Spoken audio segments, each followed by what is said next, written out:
ایک صحافی دوست بہت دنوں کے بعد ملاقات کے لیے آئے۔ کافی دیر تک ملکی سیاست پر گفتگو کے بعد اٹھتے اٹھتے بیٹھ گئے اور یاد دلایا کہ آپ کو 4 سال پہلے وزیر اعظم ہاؤس میں عمران خان کے ساتھ ہونے والی وہ ملاقات یاد ہے جس میں آپ کے ایک جملے نے سارا ماحول بدل دیا تھا۔ میں نے پوچھا کون سی ملاقات؟ دوست نے کہا کہ وہی ملاقات جس میں ہمارے کچھ ساتھی ٹی وی اینکرز اور قلم نگار عمران خان کو اسرائیل کے ساتھ سفارتی تعلقات قائم کرنے کا مشورہ دے رہے تھے۔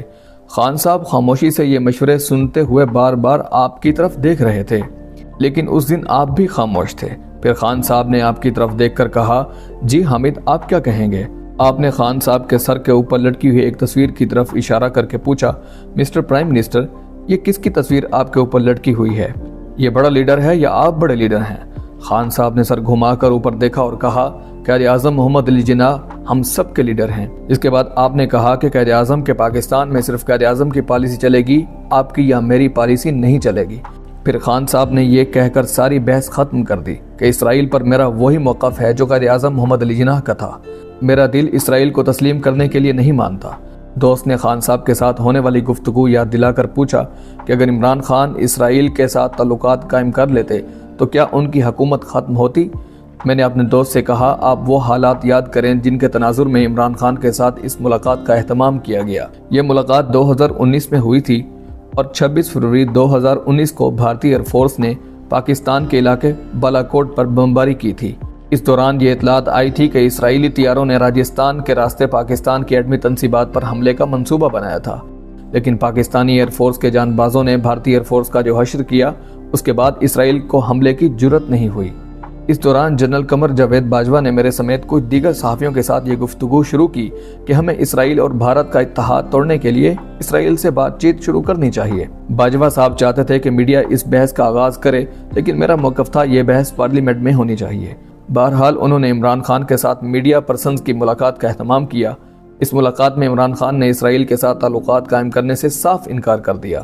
ملاقات ختم ہونے کے بعد مجھے ایک اہم ادارے کے ترجمان کا فون آیا۔ انہوں نے کہا کہ وزیر اعظم کے ساتھ ہونے والی گفتگو آف دی ریکارڈ تھی اور آپ وزیر اعظم کا کوئی جملہ رپورٹ نہیں کریں گے۔ عمران خان سے قبل نواز شریف اور محترمہ بینظیر بھٹو کو بھی ایسے مشورے دیے گئے، لیکن انہوں نے بھی ان مشوروں کو نظر انداز کیا اور ملک دشمن کہلوائے۔ جنرل پرویز مشرف وہ واحد پاکستانی حکمران تھے جو کھلم کھلا اسرائیلی قیادت سے رابطے میں رہے۔ میں نے اپنے دوست کو صاف صاف کہا کہ اسرائیل کے ساتھ سفارتی تعلقات قائم کرنے کے انکار کے بعد 1 سال تک عمران خان کی حکومت قائم رہی۔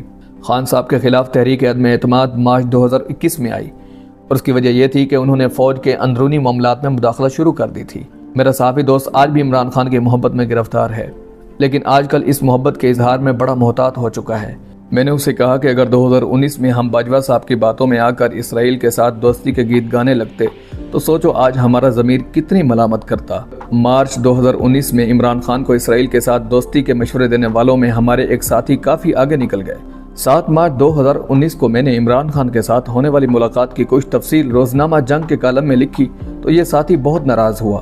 میں نے ان سے عرض کی کہ آپ میرے اختلاف رائے کو برداشت کریں، اپنا موقف زبردستی مجھ پر مسلط نہ کریں۔ میں نے انہیں خبردار کیا کہ جن لوگوں کے کہنے میں آ کر آپ عمران خان کو اسرائیل کے ساتھ دوستی کی طرف دھکیل رہے ہیں، وہ خود کبھی اس پالیسی کے حق میں عوام کے سامنے نہیں بولیں گے اور آپ کو ٹیشو پیپر کی طرح استعمال کر کے ڈسٹ بن میں پھینک دیں گے۔ ہمارے یہ ساتھی اینکر پچھلے سال عمران خان کی حکومت ختم ہونے کے بعد پاکستان چھوڑ کر امریکہ چلے گئے۔ آج کل وہ امریکہ میں بیٹھ کر پاکستان میں آئین و قانون کی بالادستی کی جنگ لڑ رہے ہیں۔